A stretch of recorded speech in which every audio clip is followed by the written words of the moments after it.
discipline of the Sikh, enthusiasm of the Christian, brotherhood of the Muslim, nonviolence of the Jain, senility of the Buddhist, groundedness of the Hindu, rationality of the Atheist, resilience of the Jew.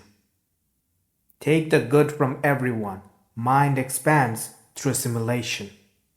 Past errors mustn't continue as tradition. Oneness is divinity. Division is damnation.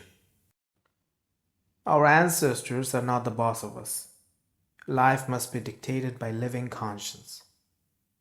Dead people may have the right to make suggestions, but they do not have the right to issue mandates. Our ancestors belong in history books. Our descendants belong in comic books. Only we are alive to belong here and now. Don't waste that life submissive to books. Too much involvement in the past cripples your present. The same is true with too much involvement in the future. If you're oblivious to the human condition of now and here, ignorance and intellect will equally end up causing disaster. Use past and future as markers of direction, but never as authority on living tradition. White supremacists boast about white Americans being superior. Let's look at it reasonably, shall we? Not that you can reason with fanatics. Most of the third world speaks 2 or 3 languages, yet you say white Americans are superior. Dreamers from the third world bear 10 times more difficulty to achieve their dream, yet you say white Americans are superior. Humankind's earliest scientific advancements came not from the West, but from the East and the Middle East. Yet you say America is superior. A juvenile country whose very existence is rooted in humankind's worst of atrocities. Well done. You really are superior in cooking up fiction. The fact of the matter is, excellence has no race, and the only inferior people on earth are the ones who think of others as such. Men only inherit the world. Women give birth to the world. If women can birth the world, women can run the world. Far better than men.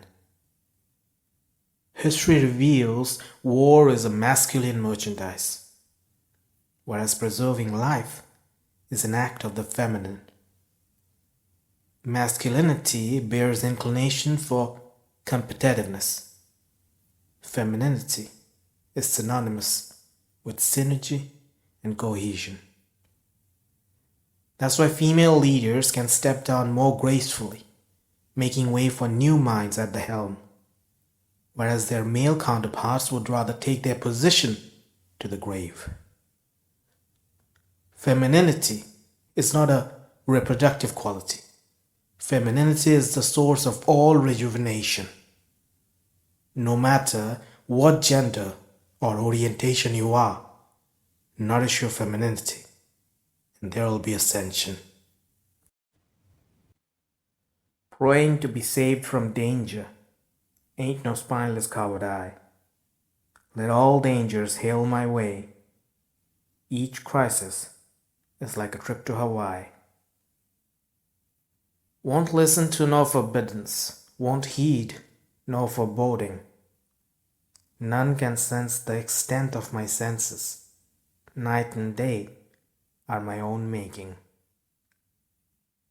When all are eager for the sun to rise, I grab the night and conjure up dawn.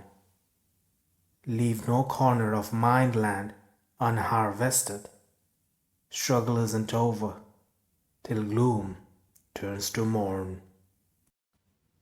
Naskar the scientist says, science that lifts no human condition is not science, but superstition. Naskar the monk says, inclusion is elimination, discrimination is delusion. Naskar the philosopher says, better lose truth than lose humanity, better lose truth than lose love. Naskar the Sufi says, "Sense yourself till you sense nothing but love." Naskar the humanist says, "I don't care about your belief or disbelief. All I care about is your behavior with others." Naskar the humanitarian says, "Each human must earn their admission into the human race with humane actions." The spirit of love speaks of love, no matter the faith and field. Hate is but a mark of narrowness. When you expand heart and soul, whole world becomes skin and kit. Only the Native Americans are real Americans. Everybody else is an immigrant. Before you tell someone to go back to their country, start by heading back to Britain yourself. Only indigenous people are real Canadians, Kiwis, and Aussies. Everybody else is an immigrant. Before you yell slurs at an immigrant of today, start by heading back to Europe yourself. Turkey, or Turkey, was transformed by one man, upon the foundation of thoughts most rational. Before you bring back the days of fanaticism, start by taking down the statues of Mustafa Kemal. India never had any organized religion. Brahmin barbarians peddled a myth to have control. Before you cremate a secular beacon into saffron ashes, wipe out all memories of Kabir, Ambedkar, and Tagore. From discrimination to assimilation, that's how we walk the course of progress. Till every trace of intolerance is history, keep on struggling against mindlessness. History is not a record of truth. History is a record of triumph. The triumphant writes history as it fits their narrative, or to be more accurate, history is written by the conquerors for maintaining the supremacy of the conquerors, while the conquered lose everything. Let me give an example. In a commendable endeavor of goodwill and reparations, a descendant of British conquerors, President Lyndon Johnson started Hispanic Heritage Week, which was later expanded into a month by another white descendant, President Ronald Reagan. Fast forward to present time, during the Hispanic Heritage Month, the entire North America tries to celebrate Native American history. But there is a glitch.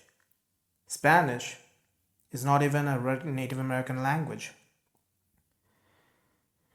Native Americans did not even speak Spanish until the brutes of Spain overran Puerto Rico like pests bearing disease and destruction after a pathetic criminal called Columbus stumbled upon La Isabela in the 1500s. Many of the natives struggled till death to save their home. Many were killed by the foreign diseases to which they had no immunity. Those who lived, every last trace of their identity was wiped out by the all-powerful and glorious Spanish colonizers.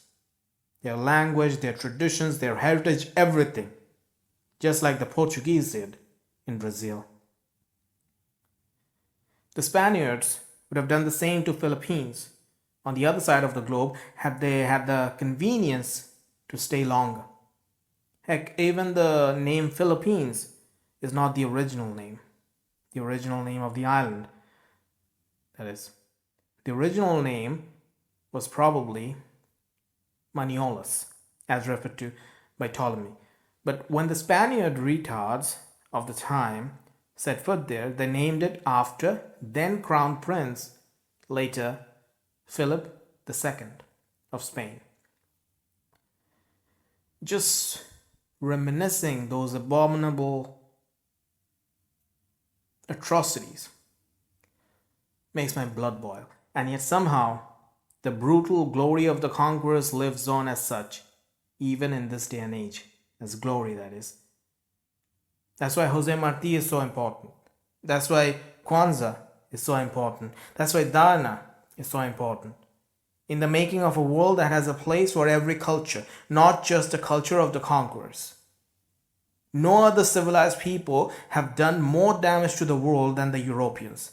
And yet, on the pages of history books, Their glory of conquest is still packaged as glory, not as atrocity. Why is that?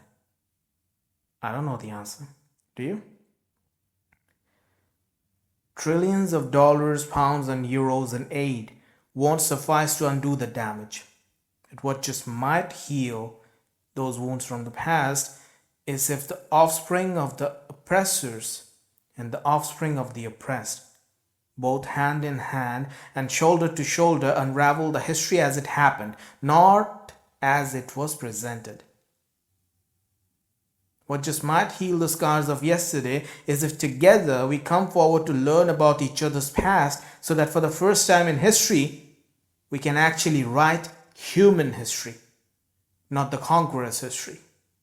So that for the first time ever, we write history not as conquerors and conquered, not as oppressors and oppressed, but as one species, as one humankind.